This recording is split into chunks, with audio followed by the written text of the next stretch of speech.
La deuxième session ordinaire de l'année 2022 de l'Assemblée nationale a démarré ce mardi 6 septembre à Kara. Pour ce premier jour de la rentrée parlementaire, les députés se sont penchés sur le projet de loi portant prorogation de l'état d'urgence sécuritaire dans la savane introduit par le gouvernement. Le 13 juin 2022, le chef de l'État, son Excellence M. Faure, exceptionnellement a décrété l'état d'urgence sécuritaire dans la région de savane, conformément à cette prérogative constitutionnelle prévue pour l'article 94 de la Constitution du 14 octobre 1992. Notre cohésion est menacée.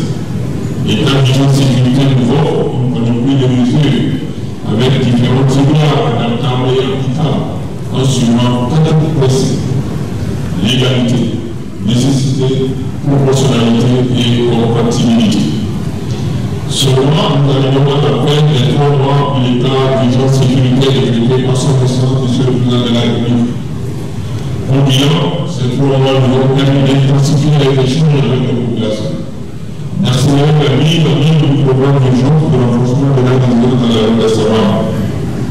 Ces 3 mois nous ont également permis de renforcer la vigilance et la mobilisation de la population pour en poursuivre les activités tout en respectant les règles de prudence édictées par le gouvernement.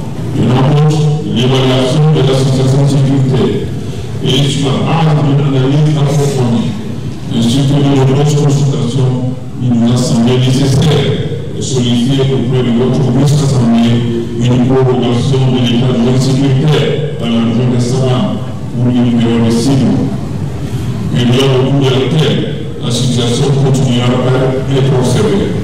Et si nécessaire, toutes mesures pourront être sollicitées auprès de l'Assemblée nationale. Après étude du texte de loi et audition des ministres concernés, les élus du peuple ont donné leur accord pour une prorogation de 6 mois.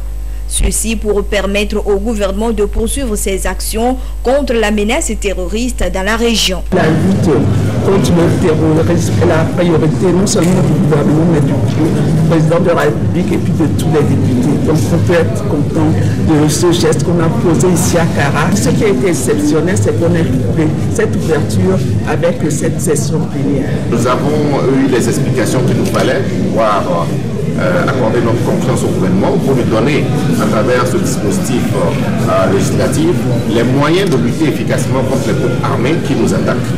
Et nous avons été convaincus par les explications des différents ministres. Notre préoccupation majeure pour nous en ce qui nous concerne, c'était d'abord les problèmes liés à la sécurité, les problèmes liés à la vie chère, et nous, personnellement, peut-être une revue un peu du côté des investissements pour renforcer la PIA. Les questions de la transhumance et de la vie chère au Togo ont été aussi abordées lors de cette première séance plénière de la deuxième session ordinaire.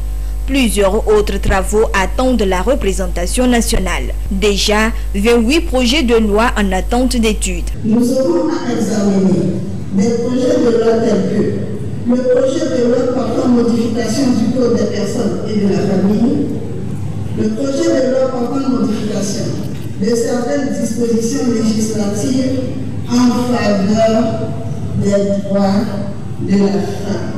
Le projet de loi portant protection des apprenants contre les violences à caractère sexuel. Le projet de loi portant nouveau code de procédure pénale pour ne citer que cela. Cette session qui s'ouvre est également dite budgétaire en raison de la place importante qu'occupe l'étude de l'adoption du budget de l'année suivante.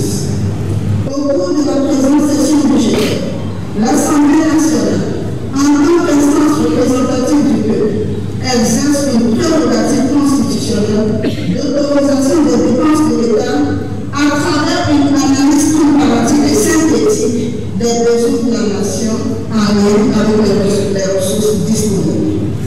Outre la question prioritaire de la défense du territoire et de la sécurité de la population, les secteurs clés tels que l'éducation, la santé, l'agriculture ou les infrastructures feront l'objet de toute la nation, de la représentation nationale. Pour finir, j'en appelle à une délibération collective constructive, à une confrontation d'idées sur fond d'intelligence du débat, à des solutions certaines perfectibles qui nous permettent de bâtir ce que l'on d'aujourd'hui et de demain. La présidente de l'Assemblée nationale a aussi invité ses collègues et la population en général à plus de solidarité et de collaboration afin de relever les défis socio-économiques et sécuritaires du pays.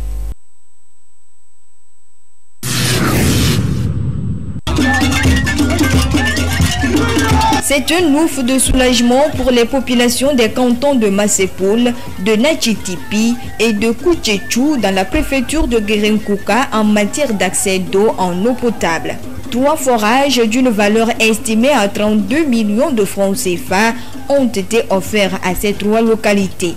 Un geste du député Innocent Kagbara, président national du PDP, Parti démocratique panafricain, pour réduire non seulement les corvées d'eau des populations bénéficiaires, mais aussi les risques de maladies liées à la consommation d'eau impropre. L'eau, c'est la vie, donc il fallait apporter une solution à ce problème d'eau. Nous sommes venus pour réceptionner ces 3 forages avec notre partenaire qui est Direct Aid, qui nous a aidés à travers son financement à réaliser ces ouvrages. Et nous avons convié la population à bien prendre soin de ces ouvrages afin que ces ouvrages puissent durer. Les bénéficiaires n'ont pas manqué de témoigner toute leur reconnaissance aux donateurs pour son geste qui, un temps soit peu, vient mettre fin au périple quotidien auquel ils font face tous les jours pour s'approvisionner en eau. Présentement, je suis content de la pompe qu'on vient de m'offrir cette matinée. Il y a longtemps que j'avais demandé à l'honorable Innocent Kagbara que ma population souffre d'eau. Je lui dis grand merci, merci beaucoup pour le don. Aujourd'hui, j'ai vu que l'honorable Innocent Kagbara ne mâche pas ses mots. Il répond à tout ce qu'il dit, à ses promesses. Il avait demandé Nous remercions sincèrement l'honorable député M. Kagbara. Toute la population, moi, c'est pour reconnaître que grâce à lui, nous avons eu une eau potable aujourd'hui et que nous n'allons plus tomber malades comme d'habitude on tombait malade à cause de ce forage-là. Le parti PDP de Innocent Kagbara investit dans le social. D'autres projets sont en cours pour le développement de ces différentes localités.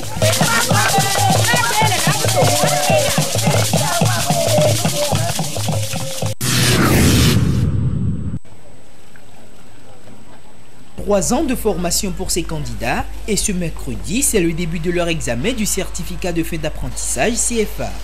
Au centre EPP et CEJ Agricentre, ils sont des apprentis en couture et en coiffure que nous avons retrouvés en pleine pratique.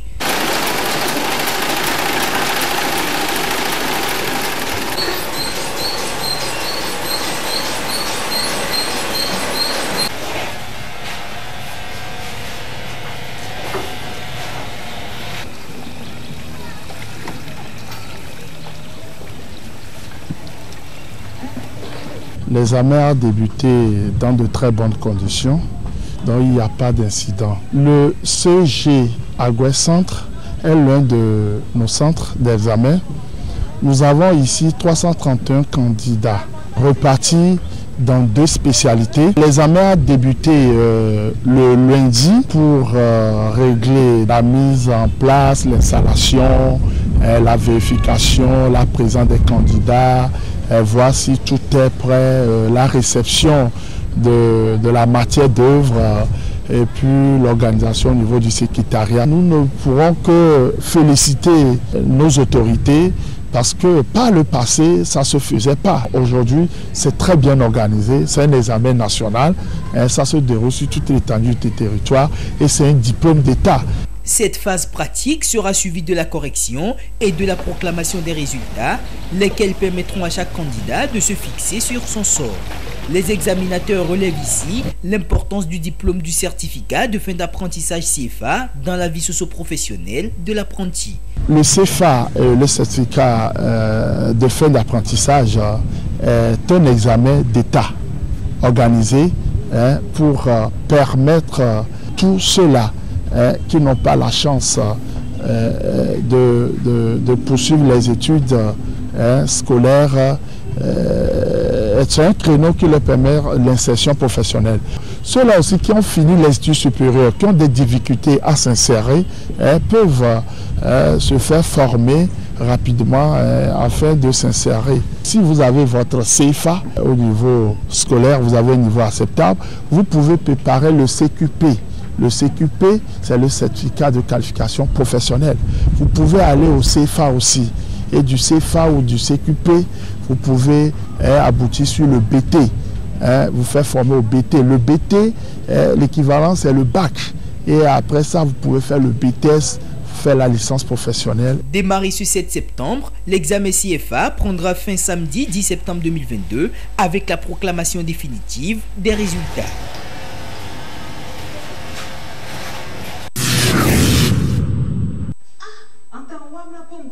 Le 7e art, une fois encore à l'honneur, à cette 6e édition de la Semaine nationale du cinéma togolais. L'événement a été lancé officiellement ce mardi 6 septembre par le ministre de la Culture et des Arts en personne, le Dr Kossil Amadokou. Pour cette édition 2022, le thème retenu est « Soutien à la création et à la production cinématographique et audiovisuelle au Togo ». Une manière pour les autorités en charge de la culture d'inciter à plus d'actions d'accompagnement et de financement pour une meilleure avancée du secteur cinématographique. Le cinéma togolais en plein essor, il a besoin de soutien parce que c'est une industrie qui a besoin de dépenses, de gros sous. Quand nous parlons de Nollywood au Nigeria, ce n'est pas forcément les moyens financiers personnels, c'est des individus qui aident. Pour qu'on parle aujourd'hui de cinéma au Nigeria, c'est qu'on a eu des financements énormes. Et ces financements ne viennent pas seulement des partenaires financiers, mais c'est des partenaires personnels privés. Donc nous lançons un cri pour que les Togolais aident le cinéma, aident la production cinématographique au Togo. Malgré les avancées enregistrées dans le domaine cinématographique au Togo, beaucoup de défis restent encore à relever. C'est pour mieux outiller les acteurs du domaine à mieux faire face à ces différents défis que des actions innovantes sont prévues pour cette année. Nous sommes toujours dans cette logique qu'il faut que le cinéma togolais soit vu des Togolais. C'est pour cela que nous avons même organisé un lancement cette année à l'intérieur du pays. C'est pour approcher le cinéma togolais du Togo profond. Ensuite, il faut toujours continuer avec la formation. Nous savons qu'on ne peut pas parler de cinéma sans formation. Nous avons des problèmes d'école de cinéma, nous avons des problèmes de formation. Donc il faut aider les jeunes qui n'ont pas les moyens pour aller dans les grandes écoles à se faire former. Il faut les aider à les former. C'est pourquoi nous avons programmé des activités, des ateliers. Nous avons formé depuis la région de la Kara, région centrale, région des Savanes, plateau maritime. Nous avons à ce jour, pour cette édition, nous avons formé au moins 48 personnes. Nous avons voulu qu'à partir de cette édition, il faut introduire la notion de compétition. La notion de compétition parce que nous pensons que c'est par rapport à cette notion que le cinéma togolais peut effectivement évoluer. Nous aurons à la fin doté les prix, les premières réalisations. Vous verrez que première réalisation en documentaire, première réalisation en fiction, court et long métrage, ils auront des prix juste pour les encourager afin que le cinéma togolais rentre vraiment dans la logique des créations internationales. La Semaine nationale du cinéma, c'est avant tout un cadre de promotion et de découverte de talents. Une occasion pour les acteurs du secteur de faire montre de leur savoir-faire. C'est une belle initiative, hein, cette semaine du cinéma au Togo. Ça permet de pouvoir donner plus de visibilité au cinéma, de permettre de regarder quand même l'éventail de production cinématographique que le Togo produit. Et ça permet aussi au public togolais de découvrir les talents du Togo et surtout permettre aux décideurs de voir que le Togo et le cinéma togolais est regorgé de talents, de potentiel. La problématique du cinéma togolais, c'est le financement. Le financement parce que les cinéastes, les producteurs peinent à trouver, à mobiliser les moyens, mais avec la mise en place future du fonds SICA, du Fonds national du financement du cinéma, et avec l'application les décrets d'application sur le code du cinéma et de l'image animée, je crois que c'est une bonne thématique qui vient à point nommé. Le financement reste l'enjeu crucial du cinéma togolais et je pense que sur les années à venir, ça doit être le socle du développement du cinéma togolais. La semaine de cinéma représente beaucoup de choses pour nous parce que s'il n'y a pas des initiatives comme ça, comment est-ce que nous pouvons nous faire connaître? Mettez la main à la poche pour que nous puissions lever le haut le cinéma togolais et pour que vive le cinéma togolais et la culture togolaise. Ce n'est qu'une joie pour moi parce que ce sont des éléments qui viennent en addition à ce qui existait déjà. Le fonds SICA qui vient de paraître, qui est consacré uniquement au cinéma togolais.